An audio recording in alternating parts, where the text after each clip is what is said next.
From the nation's capital in Washington, D.C., Cole on Congress. The program discussing national issues that affect Oklahoma.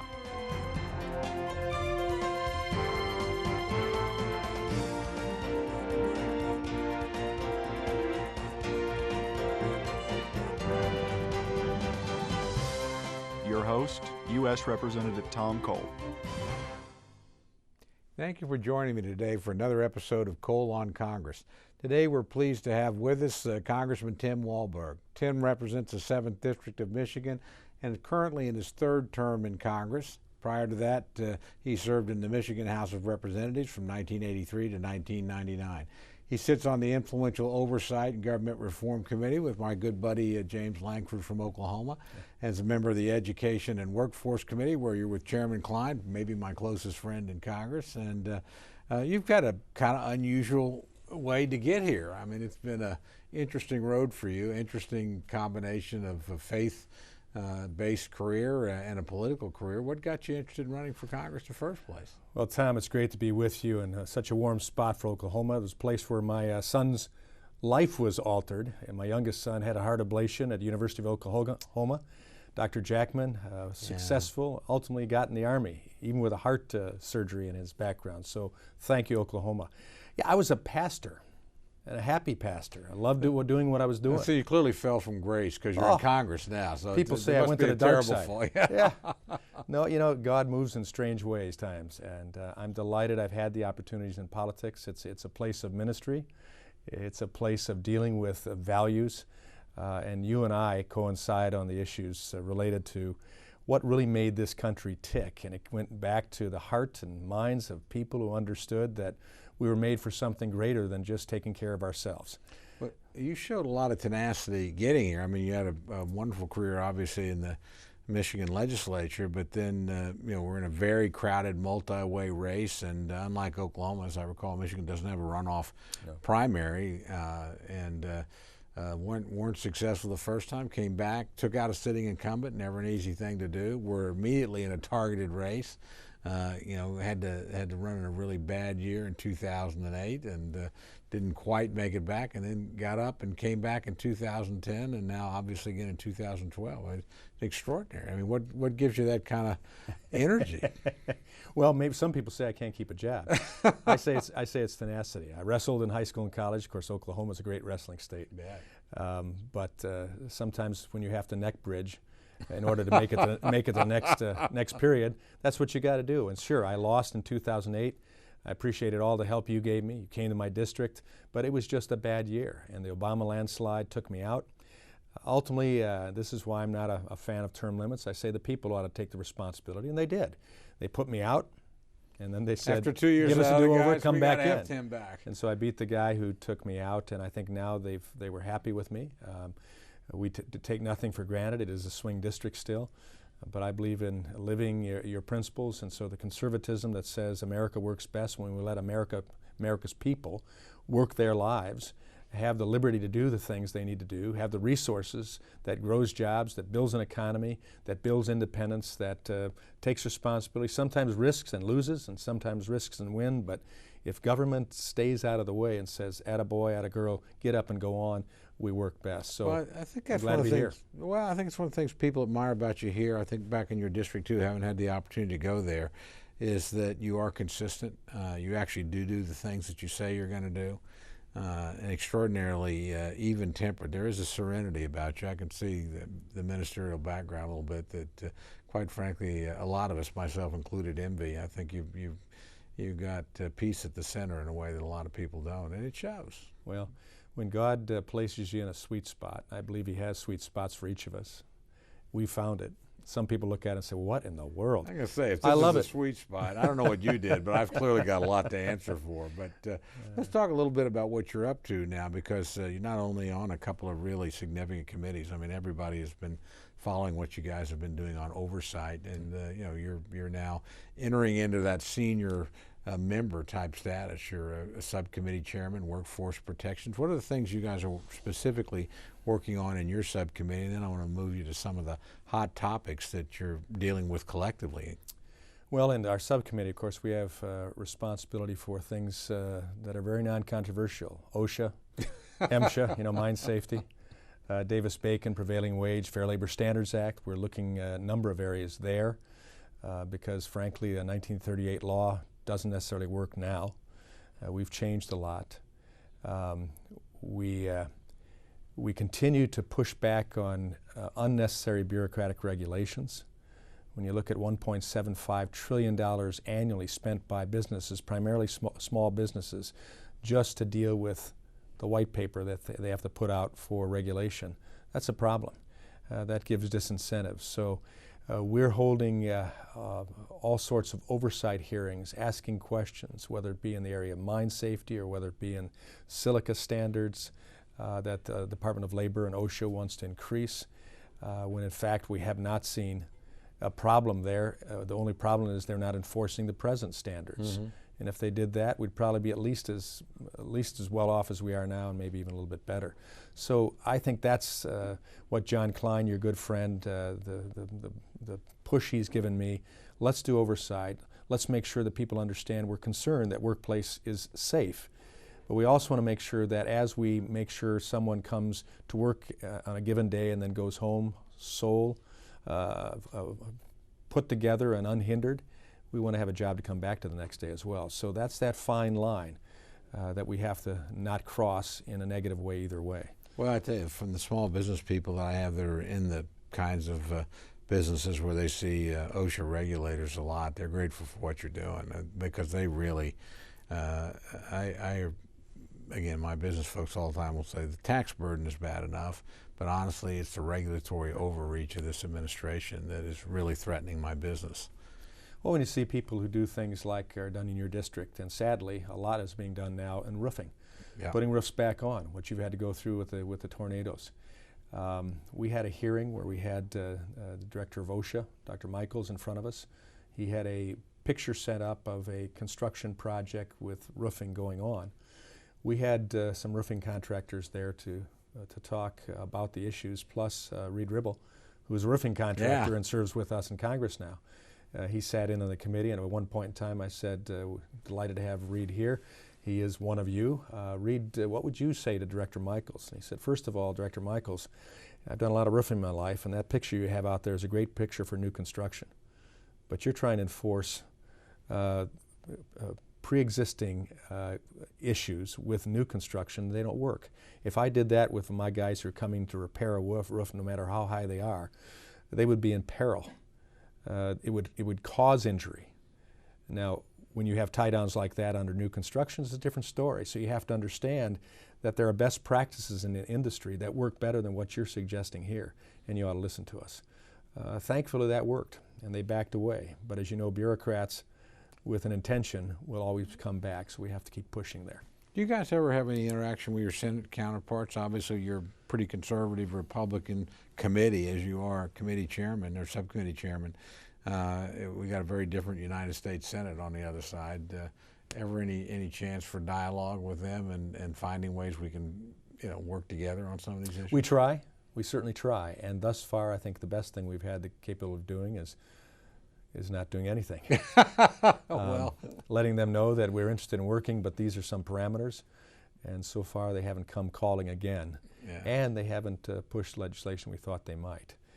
Maybe that is the one good thing that Harry Reid leads in the Senate, is that they don't do much. And yet there's so much that we've attempted to do that isn't getting done. I think of what we've done in student loan issues. Came out of our committee. I think very realistic, putting back to market-based approach. Well, let me ask you a little bit about that. Why don't you, because that was one of the places I was headed anyway, but this is a really significant piece of legislation. As I told you as we were visiting beforehand, I've got 5 colleges and universities. Everybody's got, of course, students that really are struggling, unprecedented levels of debt, which is another problem in and of itself. The cost of college. But we tried to do some things to get that burden down lower, and most students are keenly aware that at the end of July, their rates are going up. pretty dramatically. They're going to double overnight. So tell me what we've done. I think I know, but you guys crafted legislation. What do you see happening with the Senate and with the administration? Well, we did something that we attempted to do back in 2007 when we were not in majority in the House. And we expressed great concern to go to the approach that they were going with an artificial cap, moving down to 3.4%, which it is now, that would automatically go off at a certain period of time. We've extended that once already without doing a long-term solution. And now the chickens have come home to roost, and it's going to happen. 6.8% is going to be the reality for college students.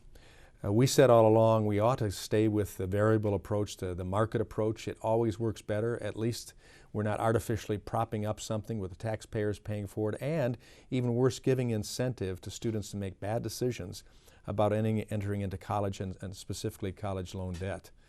Getting out, and with the economy you have right now, not having a job and yet a huge debt. Absolutely. So what we're saying is let's go to a T-bill plus 2.5% with a maximum cap of 8.5%, which we shouldn't get to if we do the economy right, and we get the economy going, and there are jobs out there, and there are incentives for people to work and to go to school.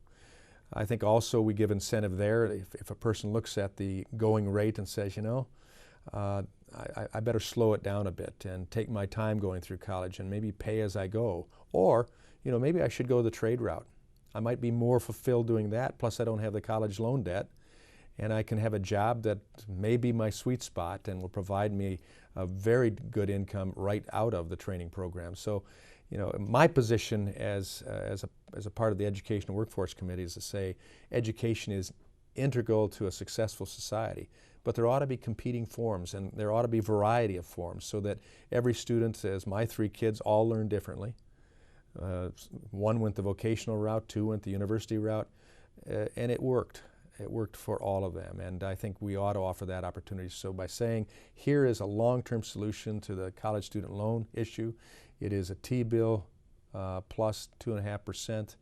The going rate fits with the market, more competition. We can get private sector involved with the public sector. We expand the varieties and the opportunities. I think it works better for your students as well as mine.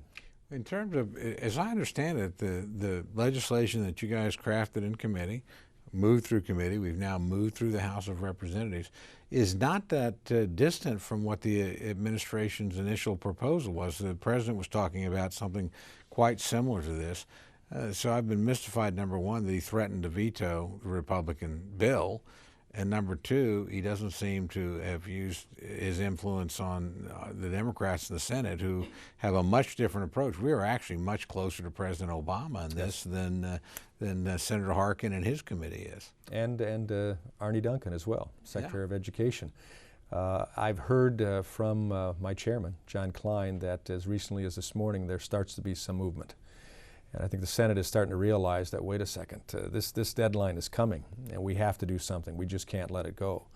I think Secretary Duncan is feeling the same way, and maybe the President. And at a point in time, if we can come just to the key issue of let's do market-based, we can talk about the level, but the ultimate outcome has to be a long-term solution that ties it to market and gives the opportunity for expanded funding from both private and public sector. I think we have the ability to agree with House and Senate on that. Yeah, I tell you, that'd be great. And giving students and giving these families some certainty would be a wonderful thing, and getting us a little bit more out of this business and letting the market work, infinitely better solution. Let me move you now, if I may, to some of the hot topics in your oversight committee, where you guys have been in the news all the time, courtesy of the administration, which has given you a lot to do oversight on. Let's start with Benghazi, which has slipped a little bit from the headlines. I think we forget, what a terrific disaster to lose 4 Americans, including our ambassador. Unnecessary. Totally. So give me your take on what you've seen, because I watched your oversight hearing on that, and I actually hand wrote a note to Chairman Issa the next day. I thought it was one of the most compelling hearings that I've ever seen, where you brought in the people on the ground and started to get to the bottom of what happened. We did, and having the key people on the ground. In fact, with Greg Hicks, after the death of the ambassador, He was the number one person in control there. You could see the emotion that it brought back to him, understanding what he went through, what his colleagues went through, what he felt was necessary to do, and why he was held back from doing it.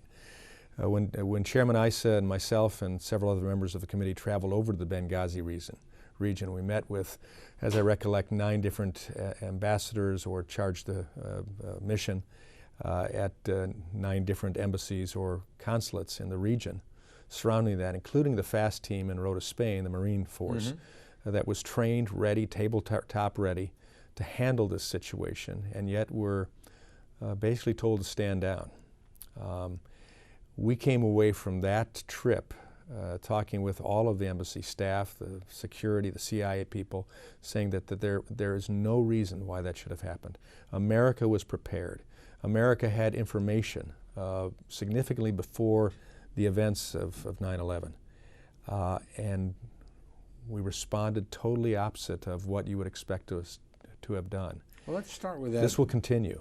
Yeah, well, I hope it does, because I think this is, again, one of the great calamities from a security standpoint in recent years, because as you rightly point out, we have a lot of assets in the Mediterranean. We're looking at a place that we know is in turmoil all across northern Africa with the Arab Spring. We're headed toward a date that we know is going to be significant to any terrorist group, an anniversary of 9/11. So give me your view. Did our people on the ground understand how dangerous it was in the region? Were they communicating that to the State Department? If they were, what kind of response were they getting? What kind of action was happening back here in Washington to messages coming up through the chain of command? Well, as we understand it, the communications were given significantly prior to this event, especially when we know that the British ambassador just missed being assassinated himself. That should give us some pause. Well, and they pulled out of Benghazi. And they pulled out. They pulled out. So here we are, and we have embassy staff, including the ambassador, asking for upgraded security and training that went along with that.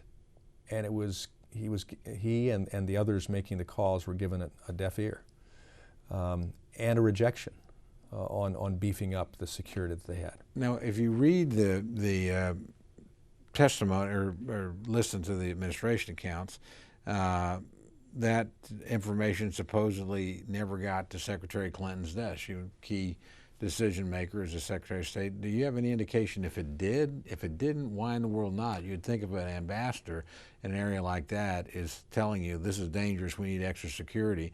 It would have at least gotten in front of the Secretary for her to make a decision. I would think so. Either the Secretary is totally removed from the responsibilities she has, or she has subordinates to her that are not informing her of what she ought to know. She's the Secretary of State.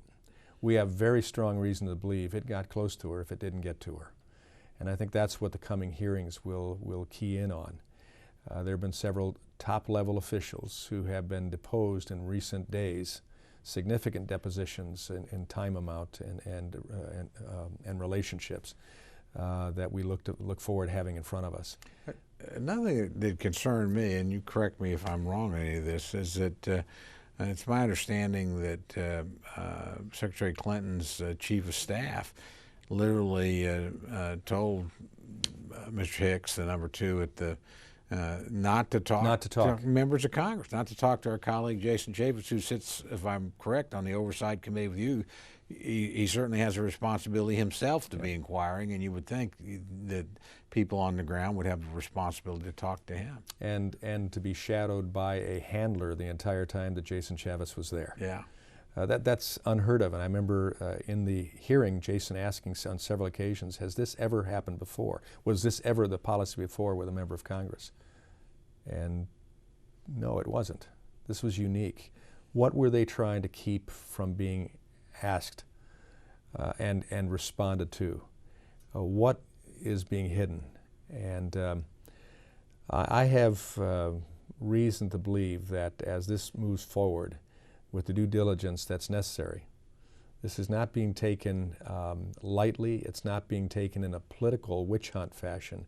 It's being done because 4 of our finest were murdered.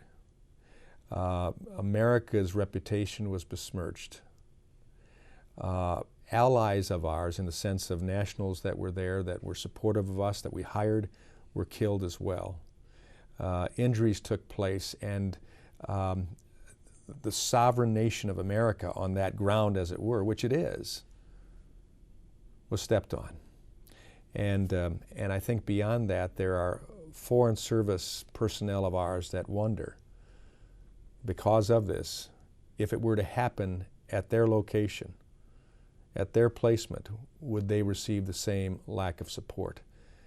You know, my travels with Congressman Issa over in that region and meeting more Foreign Service personnel than I've ever met before in my life, I came away with a much deeper appreciation for the commitment of these people to the responsibilities they have and to the efforts of the United States around the world to be a great nation, but a nation that gives positive impact to the regions and the countries they're in as well. And they were left behind on this particular issue. And as we talked to them, they were very clearly loyal to their country, loyal to their department, but in honest statements that they made to us, you could see that they were very much concerned that this would not be an ongoing policy. Well, that night, you know, obviously we knew relatively early that we were under attack. Although that gets us to this next question in a minute about I want you to talk about whether or not the administration was honest with us in the immediate aftermath of the attack. But we knew we were under attack. What happened? Supposedly the president was notified quickly. I'm not sure what he was doing that night, but what's the decision-making process that night about sending aid immediately, whatever you can get? I mean, you don't know how long an attack's going to go on. You know what's going to happen. You know, why weren't assets sent?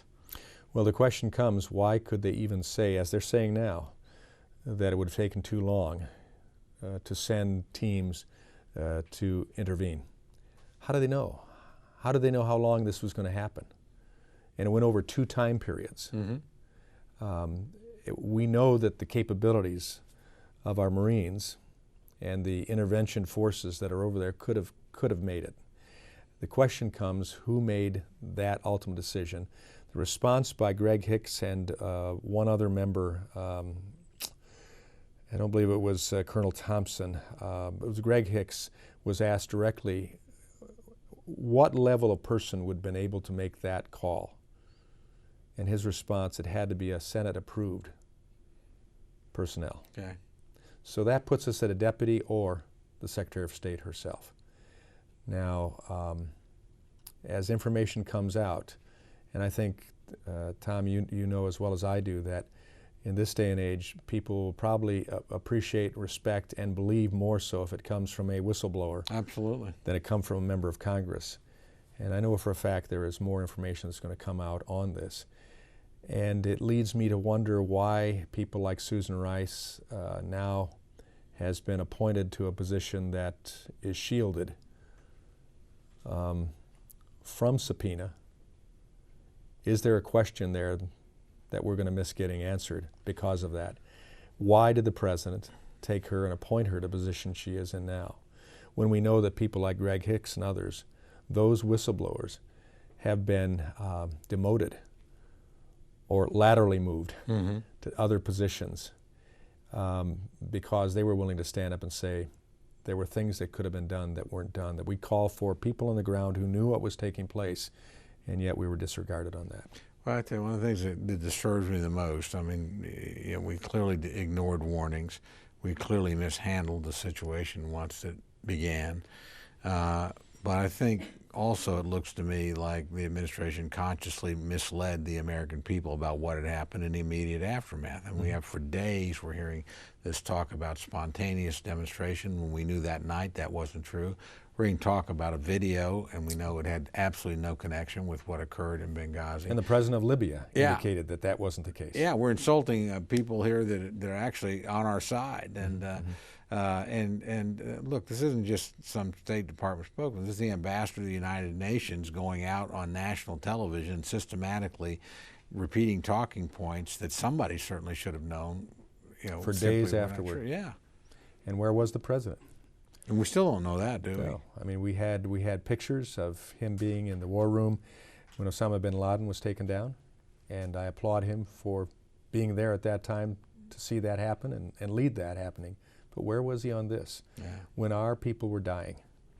Well, we're going to look forward to seeing this. I've actually spent way more time than I should have on this, but this is one that just really, I sit on defense appropriations and used to sit on state and foreign operations, had the opportunity like you to see the quality of the men and women that we have out there. And I think we let them down. And the best way we can rectify that is get at the truth and make sure something like this never happens again. What you guys are doing on your committee is so important. Let me ask you quickly, and we have 2 or 3 minutes left, but I'll turn you to my other favorite scandal that you guys are up to your eyeballs in, and that's the IRS situation. Give me a quick take, if you can, on what you're finding there. It seems like there's something new every day. We had another hearing this morning, Strong's Castle. Special contract given to them, sweetheart deal, friendship deal, wasted money. A gentleman who heads this corporation that got a VA, disabled VA arrangement for getting the contract, and his injury was incurred playing football at a military prep academy. And here's Congresswoman Duckworth sitting there as a member of Congress with 2 legs that were blown off and a right arm. They're still not certain that it will ultimately be saved. And she's a member of Congress. He's taking a sweetheart deal on a project that scammed, as far as we can tell, scammed the system, gamed the system as clearly as the nose on my face in several different ways. That's the IRS. The IRS with their partying. We've had more parties now, more party favors that they're buying with taxpayer dollars, using credit cards, including for internet pornography. It's a culture of I think, a morality vacuum that's over there. It's an evidence of what big government does when it's left to be out of control, and it has been.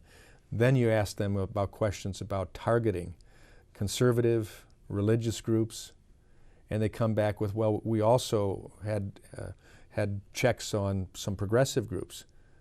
My response to them this morning in the hearing was, we're finding out you had a few, but they all got their authorization. Yeah, and is that supposed to make it better? Yeah. If that were true. Yeah, even if that were true. But they got their authorization. Yeah, and believe me, if it were equal, we'd have heard about it at the same time, if not before. So it goes on and on and on. And frankly, I think only because they've been caught are some of them saying, oh, we're sorry. If it hadn't been caught, it would continue on. No, they tried to, Lerner tried to clearly leak this stuff out and diffuse it before the IG's report, the Inspector General's report, came out in the first place. And she'll be coming back. She pled the Fifth, we believe, pled the Fifth wrongly after giving her own defense. You can't do that. And so I'm glad to hear Darrell Issa is in the process of bringing her back. We'll have a chance to ask her. If the president wanted to truly get to the bottom of this, he would call for all his leadership and say, respond to the appropriate committees. Well, give them information. On that, I'm going to have to call it to a close. We're going to clearly have you back again because you're in the middle of this intriguing stuff, and I want to tell you how much I appreciate the work that you're doing and how confident I am in the integrity of it because of who you are as a person and the way in which you conduct your life, and honestly the way in which I've watched you conduct your career in Congress. So it's good to have you here, and I will like to get you back as this stuff unfolds if we can. Well, thank you, and we'll look forward sometime to get back out to Oklahoma City for a nicer event than my son's heart ablation, but we found some Tex-Mex restaurants there and steak restaurants there that defy imagination. Let me know when you're coming. We'll look after you. Good to have you here, Tim. Thanks so much. Good job.